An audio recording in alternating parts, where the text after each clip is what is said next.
কারে জিগাইয়া বিড়ি খান? কার পরামর্শে সিগারেট খান? এই মুসলমান, কারে জিজ্ঞাসা করে দাড়ি কাটেন? কার পরামর্শে দাড়ি কাটেন? কারে জিজ্ঞাসা করে রঙিন টেলিভিশনে আমনের ঘরের বউ বেটি প্রতিদিন নর্তকীর ছবি দেখে, টেলিভিশনে নাটক সিনেমা দেখে? আপনার ছেলেটা সারাদিন মোবাইলের ছবি দেখে, আপনি সুদের টাকা গুনেন, হারাম টাকা গুনেন, ওজনে কম দেন। প্রিয় ভাই, সেজদাবিহীন মানুষ হয় না। যে কপালে সেজদা নাই সে মানুষ না, সে জানোয়ার। সোজা কথা, যে সেজদা দেয় না সে মানুষ নয়, সে চতুষ্পদ জন্তু। আল্লাহ কোরআনে বলছেন, ওয়াত্তাবা হাওয়াহু, মনের ইচ্ছা মতো চলে। ছেলেদেরকে বলি বাবা, একটা ছেলে তোমাদেরকে বলি বাপ, আমি অনেকবার বলছি এ কথা, কোরআন শরীফের সূরা আরাফের মধ্যে আছে। আল্লাহ বলছে, মনের ইচ্ছা মতো যে চলে, শয়তান যারে পিছনে লাগে, দুনিয়াটাকেই যে আপন ঠিকানা মনে করে। এই তিনটা বিষয় আল্লাহ বলছে। এক নাম্বার, যে শয়তান যাকে অনুসরণ করে, দুনিয়াটাকেই যে ঠিকানা মনে করে এবং মনের ইচ্ছা মতো চলে। প্রিয় বাপ, প্রিয় সন্তান, মনে শোনো, কোরআনুল কারীম আল্লাহ বলছে, ফামাসালুহু কামাসালিল কালব, ওই ব্যক্তির উদাহরণ কুত্তার মতো। খোদার কসম, এটা কোরআনের আয়াতের অর্থ।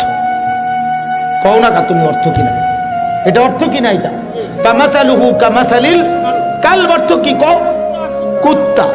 ওই যে হুজুরে কইছে, কালব অর্থ কুত্তা।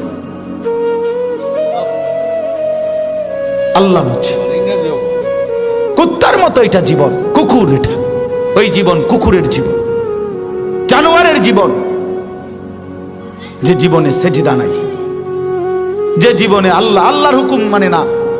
তোমরা মনে করছো বাবারা, ছেলেরা, বাপ চাচা সবাই মনে করছেন আমি যেটা মনে করি না। আরে কি আশ্চর্য কথা! কারে জিগাইয়া বিড়ি খান? কার পরামর্শে সিগারেট খান? এই মুসলমান, কারে জিজ্ঞাসা করে দাড়ি কাটেন?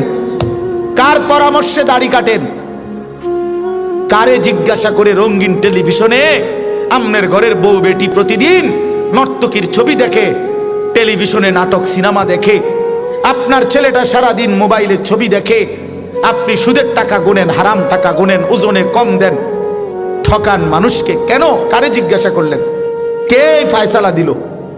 মনে চাইছে, এজন্যই তো মনে চায় যে মন চাহি জিন্দিগি যার, মনের খুশি মতো যে চলে, আল্লাহ তো বলছে তার উদাহরণ কুকুরের মতো। আরো জঘন্য কথা কইছে আল্লাহ। আল্লাহ নিজে বলছে, কোরআন শরীফের আয়াত, ইন তাহমিল আলাইহি ইয়ালহাস আও তাতরুকহু ইয়ালহাস। ওই দেখেন, হেতের দিকে চান, অপদার্থের দিকে দেখেন। হ্যাঁ, বেটকাও এখন মানে মোবাইলের ঘুরাইতে আছে। এখন কারে কয় কি, জিনেরে কয় না ভূতেরে কয়? বুঝেন? হ্যাঁ, মানে ভূতেরে কয় না জিনেরে কয়। আমার এটা দরকার, আমার মোবাইল, আমারে খোদা বানাইছে মোবাইল টিপতাম, মোবাইল রে বানাইছে আমার লাইগা, আমারে বানাইছে মোবাইলের জন্য। খালাস করলো, খালাস,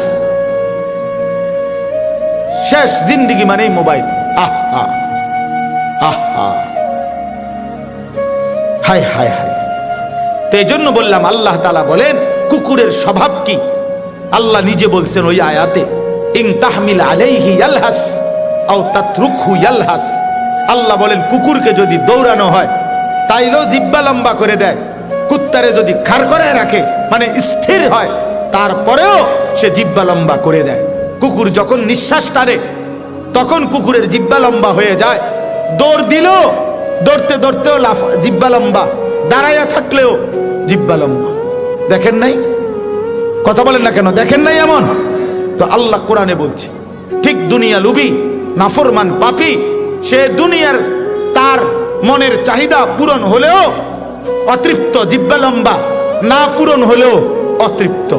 মাল বেচে, দোকানে মাল বেচতে আছে, বেচা কিনা চলতেছে, আপনি এই সময় যাইয়া জিঙ্গাইবেন কি অবস্থা ভাই, ব্যবসার কি অবস্থা, বেচা কিনা কি দূর, কোন রকম বাচ্চা। আগের এই ব্যবসা কি আর অনা আসেনি? বেচতেছে মাল, বেচা শেষ, নতুন মাল আইনা ট্রাকেতে নামাইতেছে গুদামে, ডাকাইতে কয় আগের ব্যবসা নাই বলে।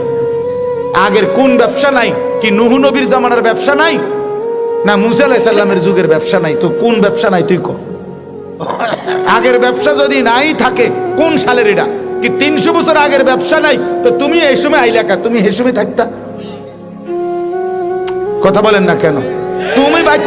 তুমি বাচ্চা রইলা এবছর, তুমি ব্যবসাটাও আরো 300 বছর আগের, তো এই সময় আইলা না কেন? তুমি ভুল করছো, এটা তুমি ওই সময় না আইতা, ব্যবসার আমলে আইতা। তার মানে মূল কথা হলো এই কোরআনের আয়াত, চাহিদা পূরণ হলেও অতৃপ্ত, চাহিদা পূরণ না হলেও কি অতৃপ্ত। মানে ওই কুকুরের স্বভাব, দৌড়ানি দিলেও জিব্বা লম্বা, ছাইড়া দিলেও কি জিব্বা লম্বা। কোরআন শরীফের আয়াত। আল্লাহ আমাদেরকে বুঝ দান করেন, আল্লাহ আমাদেরকে বিবেক দান করেন।